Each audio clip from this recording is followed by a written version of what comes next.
SMBs awarded $37.5 million in government contracts in 12 months. The Australian government announced in August this year it was going to be shaking up the way it procures technology services, offering startups and small to medium-sized businesses, to SMBs, a larger portion of Canberra's technology spend. On Tuesday, Assistant Minister for Cities and Digital Transformation Angus Taylor revealed that since August 2016, SMBs have been awarded 75% of $50 million in technology contracts published on the federal government's digital marketplace. The digital marketplace is a direct way for startups and smaller tech firms to pitch their ideas and is aimed at getting SMEs involved in the government's spend. According to Taylor, 487 businesses with less than 200 employees are currently registered as sellers on the marketplace. Taylor has previously touted the marketplace as an ecosystem where government buyers and sellers can connect with smaller suppliers. More than 100 small and medium-sized businesses have shared in 75% of the marketplace's contracts. By comparison, SMEs picked up 30% on aw.arded in 2015-16, the assistant minister said on Tuesday. This is a real achievement and shows we're breaking down some of the barriers for small businesses who want to win digital work with government.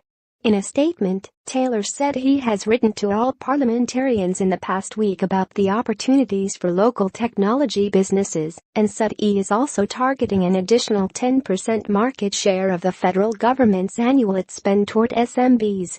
The government forked out $6.5 billion on it last financial year. Taylor, who earlier this year called the Australian government a big bureaucratic beast, believes that in order for the government to make good on its promise to undergo a digital transformation, it needs to change the way it procures products and services. To increase access to government contracts for startups and SMBs, the assistant minister said previously he wanted to get rid of innovation-stifling service provider panels. Panels are a really good example of well-intentioned policy leading to less than ideal outcomes, he said in March. Panels are often used by the government for projects that lie within the $80,000 to $5 million bracket, as they have previously not been large enough to require a customized solution or large enough that provider selection warrants intervention from government. Taylor said this spend bracket is also the sweet spot for SMBs, as generally the projects can be turned around quickly and allow for a single technology solution to a problem that is reasonably digestible. We know that by increasing our spend on SMEs, we can create a whole industry in this country. And allocation of 10 percentage points more of our spend of $9 billion to SMEs will be one of the biggest investments in innovation in this country's history, Taylor said. We've got to get our act together. We've got to create smaller, more modular projects, and we've got to reduce the barriers to entry through the current panel process. Also this week, the federal government announced it had established a small business digital task force to be headed by Australian entrepreneur Mark Bowers. With its new task force, the government hopes to ensure more SMBs can thrive in an increasingly digital economy by talking to small business owners about the benefits of adopting digital technologies and conducting a series of meetings, workshops, and hackathons with them over the coming months.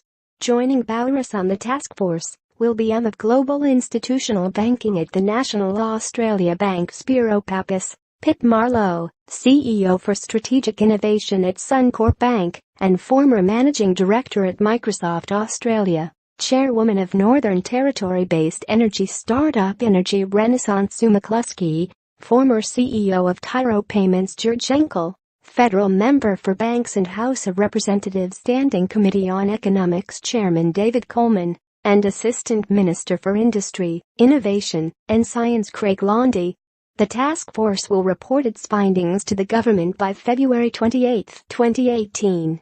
Startups and SMEs to receive bigger chunk of government spend. The Australian government will be extending the amount of its spend set aside for smaller players from 30% to 40% over the next year, with the increase currently worth around $650 million.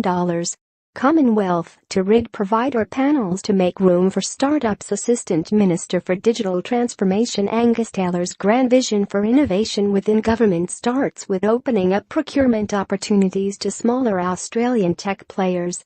Australian government still pushing provider panels with new tender. After announcing the first 10 players for the whole of government Drupal services panel, the government has gone to tender for a